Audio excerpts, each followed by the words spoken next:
Welcome back out on the mushroom trail. It's another beautiful summer day out here in the forest of the Pacific Northwest.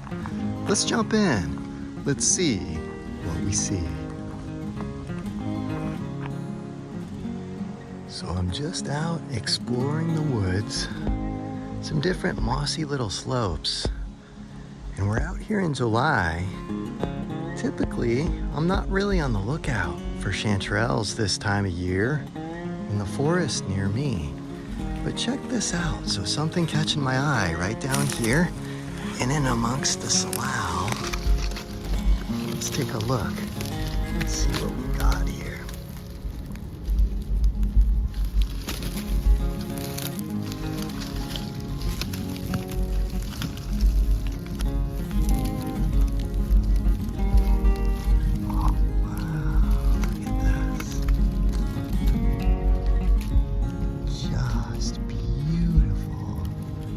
So it looks like this was actually a little cluster of chanterelles. I thought it was just a single one, but it looks like a couple grown side by side. Boy, just beautiful though. Look at those deeply decurrent gills, kind of looking very vein-like. Notice that where this started to tear, it's known to tear a bit like string cheese. It's kind of dry out here right now, so I figure I better harvest some of these while I can find them. It has been quite humid, so there's a possibility that these are just going to continue to come this July, but it's been hot enough, and I'm not 100% sure. Let's take a look. So, got this one. There's other little flashes of color catching my eye. I'm going to kind of continue to search in and amongst these salal bushes. Yeah, it looks like this guy, we've got another. Boy, I'll tell you, for July,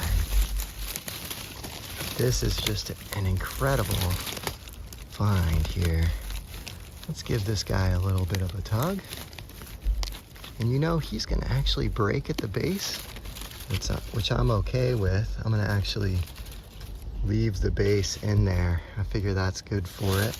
There's actually a cluster of 3. I've been finding lots of sets of 3 of these chanterelles. Give this guy a little bit of a tug. I'm gonna actually break him off as well. I like the idea of these being able to kind of get some solid footing for the fall time. Boy, if I give that a sniff too, just a wonderful apricot smell. Boy, such a treat finding all these chanterelles this time of year. I'll go ahead, give this one a little tear as well. So we've got a little bit of a pile going out here. I'm gonna continue to poke around and see if I can find some more of these. I have a sneaking suspicion I will. So take a look at this, moving just down the trail here. Little tiny splash of color caught my eye down here. So we've got Pacific Golden Chanterelle here. I'm gonna give it a little bit of a tug.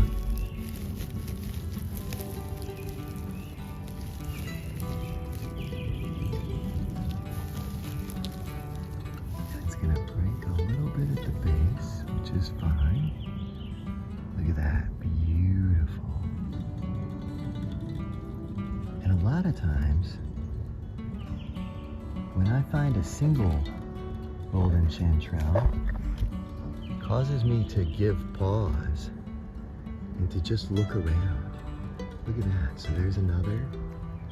We've got a pair back in there as well. And actually just in front, can you see that one hiding under those leaves? And then, boy, as I look even right at my feet, I see tiny little pins.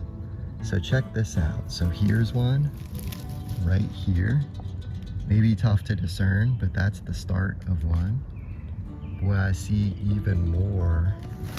Take a look at this. So we see a couple really young pins starting to poke out, both right there and right there. Boy, and even right on this game trail,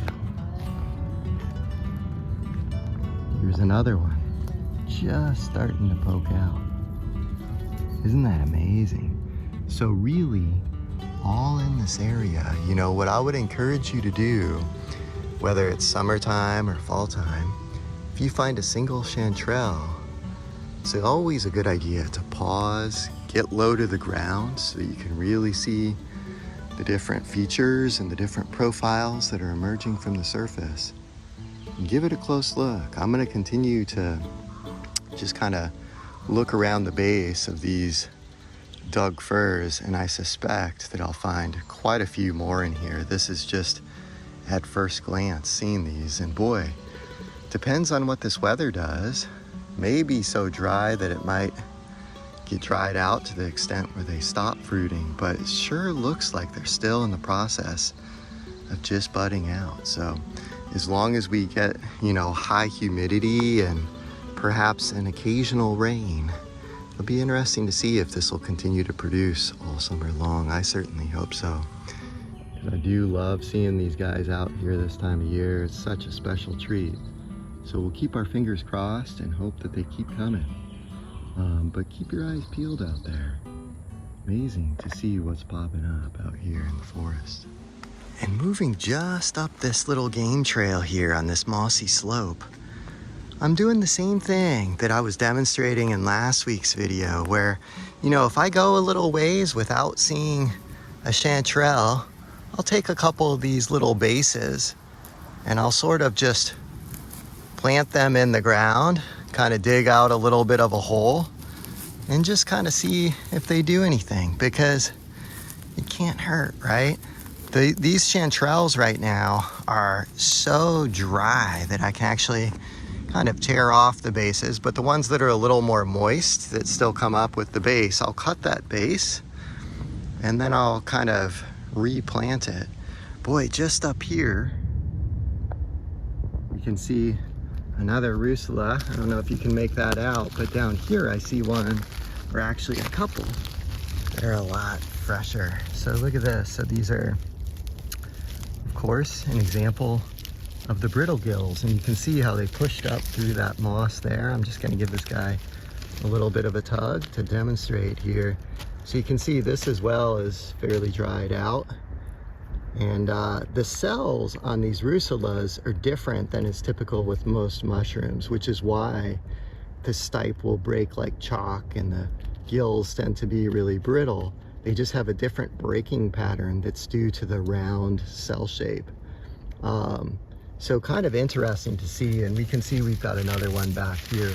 I'm just gonna kind of let it do its thing. You can see that it's faded out and it's pretty dry. It's still got the forb stuff on it, but really cool to see all these Russulas. I expect to see those out, you know, kind of late summer, kind of a little later in July. We're still very early July, so boy, a lot of these mushrooms are just surprising me. And of course, I'm woefully unprepared out here. I didn't really bring a bag, so I'm actually currently filling my hood with chanterelles while we're out here.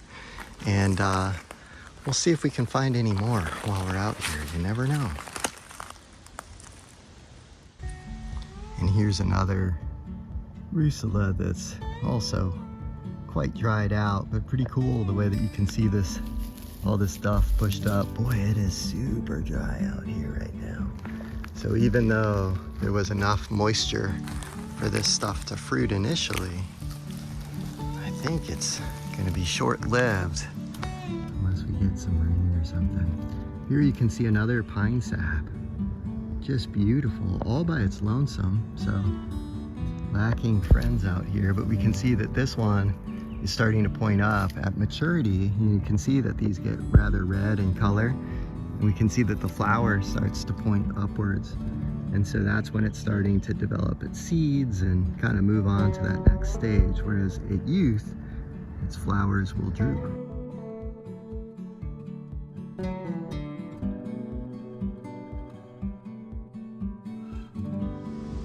And just up the side of this slope, I was kind of hoping that this might be a chanterelle, but take a look. So as I zoom in and we take a closer look, notice we've got a white spore print. That's what's going on underneath here. These are the spores coming out from underneath this mushroom.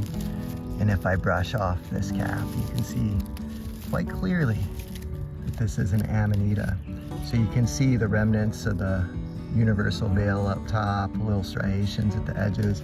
If I were to dig this up, you would notice that there's a universal veil or vulva underneath that this thing is born out of, as well as likely an annulus down there as well. But I think I'm gonna let this guy do his thing. We've looked at plenty of these Amanitas. This would be what would be loosely described as the gemmed Amanita group. And, but again, Amanita gemmata based on European taxonomy. So not a great description of this. I've heard other kind of names get thrown out there. I think Pseudo-Breckeni was another type of Amanita that was getting thrown out there as a potential name for this. So interesting to see. There are lots of these Amanitas out here that aren't super well described. So, but boy, they're really out right now, and very cool to see. I gotta admit, I would rather that have been yet another chanterelle, but maybe just up the way. I'm gonna give a look.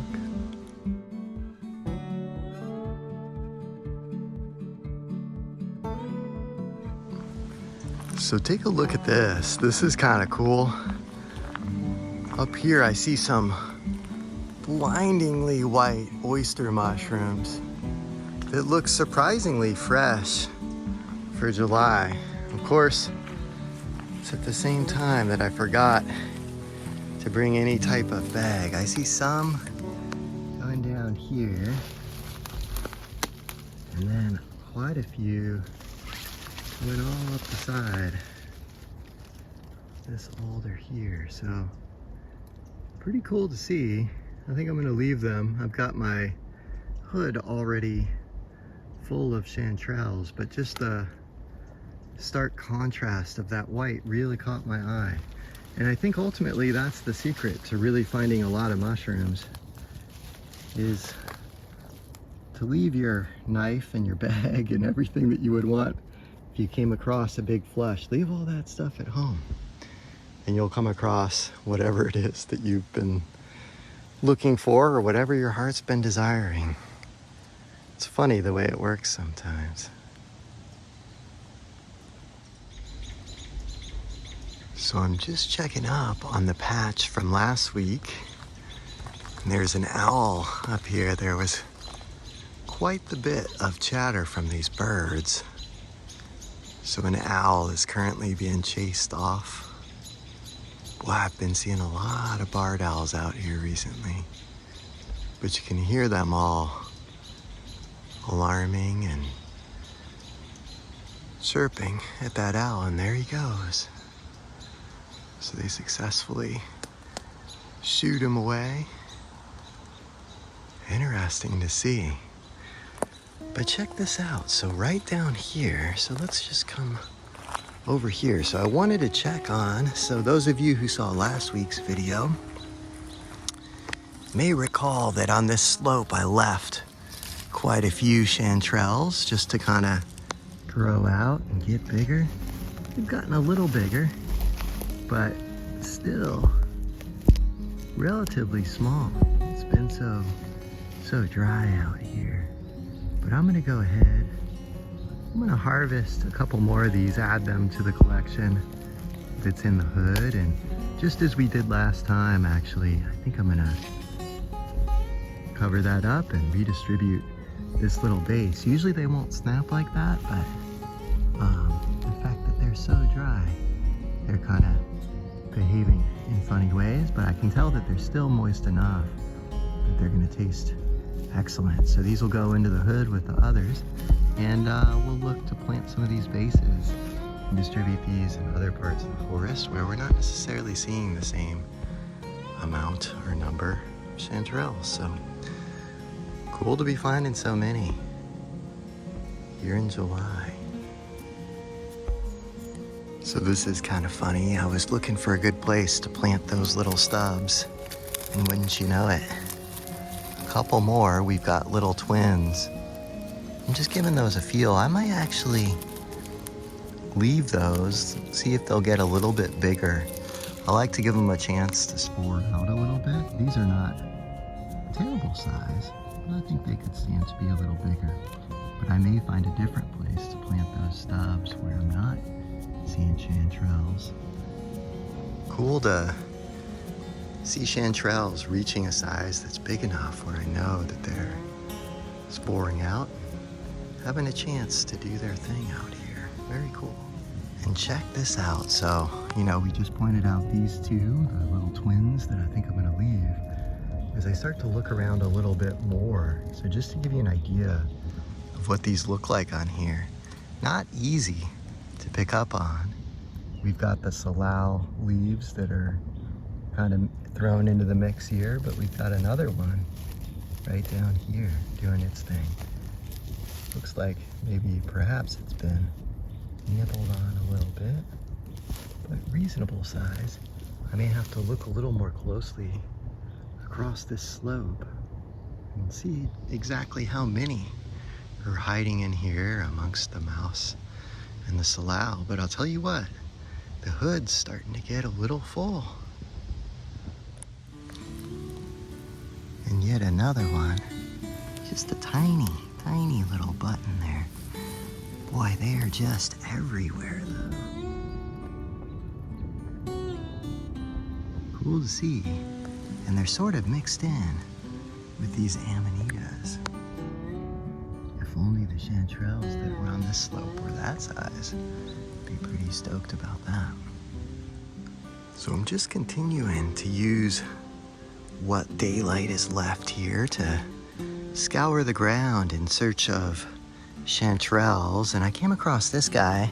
Just wanted to point this out because it just looks beautiful. Much like the other Russulas that we're seeing, we can tell it's super dried out. We can see that that was a very purplish cap initially. And the reason that I wanted to show this one, as I glanced underneath, I could also see this pinkish kind of purplish staining here. We call that blushing on the stipe there. That's really very oftentimes indicative of a shrimp Russula, which is a really one of the favorite kind of edible Russulas.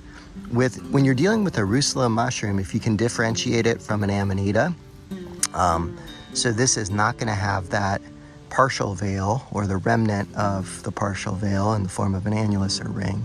It's also going to have a brittle stipe or stem. This one's been mauled by bugs, so it's not a particularly great example of that.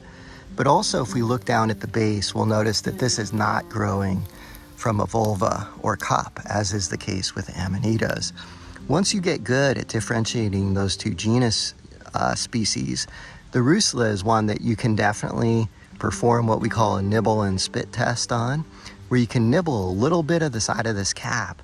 What you'll find is that some Russulas will be very spicy, or, you know, they may have kind of a acrid flavor. Those are generally ones that are obviously not choice edible and perhaps not considered much of being edible at all. But there are others that will be very mild. And so oftentimes, if I were looking to bring this home to consume, of course I would need it to be in a much better state, drier.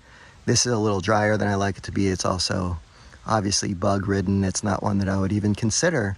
But if it were in a fresher, kind of younger state, I would just nibble a little piece on the side of this cap and see what that was tasting like. So I have a sneaking suspicion, based on the characteristics that I'm observing with the cap, that blushing, and just knowing this area fairly well, I believe that this is a tasty edible mushroom, commonly referred to as the shrimp Russula. So cool to see out here. I'm not going to test this one to kind of confirm its edibility or otherwise, but awesome to see, and just wanted to point out that blushing, especially beautiful mushroom that we're looking at there. So very cool to see. And again, one that I expect to see late summer, especially in abundance in the fall, but this year kind of interesting, very unusual. We're definitely getting a lot of these different mushrooms early. So this heat may well mark the end of that, but it remains to be seen. So we'll have to keep our fingers crossed and hope that it keeps producing the way that it has been, because it's been a joy poking around out here and filling this hood with tasty Pacific Golden Chanterelles. So I'm just back out here in the forests of the Pacific Northwest. For the last week, I was out visiting family on the East Coast in South Carolina. Saw tons of cool stuff. Horseshoe crabs, million-year-old fossilized shark's teeth. Even saw a sea turtle hatching from a large nest and just kind of getting its start in the world. So all kinds of interesting stuff, but I didn't see a ton of mushrooms out there. Wasn't necessarily looking, was primarily catching up with family. But take a look at what we've got down here. So I just returned to one of the spots where I'd harvested quite a few Pacific Golden Chanterelles just prior to departure. And as I scour the ground here, I'm seeing all kinds of little pins, right? Little starts that are just waiting for the smallest amount of moisture. So in here you can see 1, 2, there's even a third one up here. And as I look around, I'm seeing that just everywhere. So here you can see another little one. I'm not sure if you can make that out down there. Some of these have fruited and dried out, but others, as I feel them, I can tell that they're retaining what little moisture there is from the humidity or just from the environment in general. They're just waiting to do their thing. So it'd be really interesting to see. I know that there's not really much in the forecast in the way of moisture, but this is one of those spots that I love, just kind of having it on my radar, knowing where it is, and just planning to return given the smallest amount of moisture or humidity or really any form. So really cool to check back in on this spot. I'm not going to be foraging any of the small little chanterelles that I'm seeing out here today, but more just checking in on the status and kind of taking note. Cool thing to just kind of journal and keep track of, and to keep an eye on one spot over an extended period of time. Really learned a lot from doing that. So awesome to be back out here. Boy, every time that I go anywhere, I feel like the second that I breathe in this kind of moist Pacific Northwest air and get my feet back on the ground out here, always feels like coming home. So cool to be back out here and to be exploring the forest just to see what else changed over the course of the past week or so. So we'll see what else we see up here. So take a look at this. I just returned to a spot where I was in a previous video. A couple weeks ago, some of you may recall that I featured this guy. Looks a lot different right now. This is what's commonly referred to as pinesap. It's in the Monotropa genus, one of our mycoheterotrophic plants. And you know, we've been talking about a lot of these mycoheterotrophic plants recently. I wanted to show you this later stage of growth so you can see, you know, this was kind of a pink and yellowish color. You can see that that stalk of this has retained a lot of that vibrant color. The flowers have all done their business and they're now kind of fading in color, getting darker. They're also now standing upright as opposed to drooping down. So I figured that would be interesting to capture, but the main reason that I wanted to throw this back up on the screen is that, you know, a couple weeks ago, I got a really interesting comment from someone. He actually observed, had a keen eye and observed a small little mushroom that was at the base of this and was asking, you know, if there was a chance that this was potentially paired with that mushroom, which is a really fair question, because as we've referenced with these other mycoheterotrophic plants, they lack chlorophyll, so they're not producing their sugars through photosynthesizing. Instead, they're paired with different fungi that are working with the trees, so they're indirectly getting their sugars and sustenance from different ways, different mechanisms. So this is a really interesting feature of very specific plants. So, you know, we talked about how ghost pipe and this one, pinesap, are both in the Monotropa genus. They're in the Ericaceae family, which is the same as the heath or the blueberry family. And this one while not paired with this nondescript set of mushrooms that are over here, I can't really tell what that is. It's kind of dried up and shriveled up. But what I did want to mention is that this, similar to Allotropa virgata, which some of you may know as the sugar stick or candy cane, it's really well known amongst, especially commercial mushroom pickers, that one solely associates with the matsutake, the western matsutake mushroom in the Tricholoma genus. This one is similar in the sense that it also pairs with mushrooms in the Tricholoma genus. Specifically, this one is thought to most frequently associate with Tricholoma equestre, which is known by the common name as the yellow knight or man on horseback. And it's no coincidence that within a stone's throw of this flush of this pine sap, I've come across the largest flush of the yellow knight or Tricholoma equestre that I've ever seen. So pounds and pounds of it fruiting in this same little patch of forest. So no doubt this is working with that Tricholoma equestre. One of the really interesting things about a lot of these mycoheterotrophic plants, especially within the Ericaceae family, is a lot of times they're very, very specific about their mycelial partners that they're pairing with. So, that Allotropa virgata really only works with the matsutake. So really interesting to think of these as signposts or flags for mushrooms that, although maybe not fruiting at the same time, right? We know that they're paired with the mycelium underground. So this time when I found that yellow knight or that man on horseback, that was in November. So I have no doubt that come fall time out here, I'm likely to encounter that same Tricholoma equestre fruiting right out here when I'm seeing this guy. So I just wanted to throw that up there and mention it.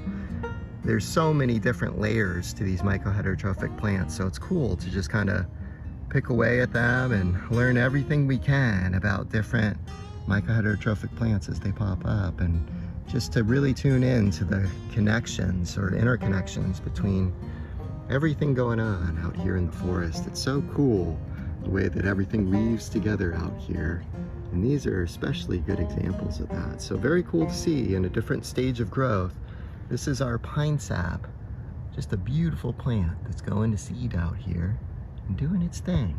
And likely just at its root base, we've got Tricholoma equestre mycelium. So very cool to note.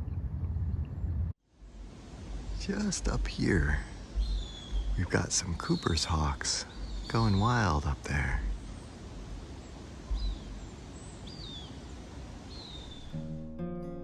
Here's another owl up here, just kind of doing his thing. He's hunting a little, sun's going down, seeing what he sees down there. Not sure if you can see him silhouetted on that branch, right there in the middle. But I saw him flying by just as I was coming up the trail, and he looks to be pretty content up there. So I'll let him be. Just figured I'd get him on here real quick, because he's looking pretty in that light.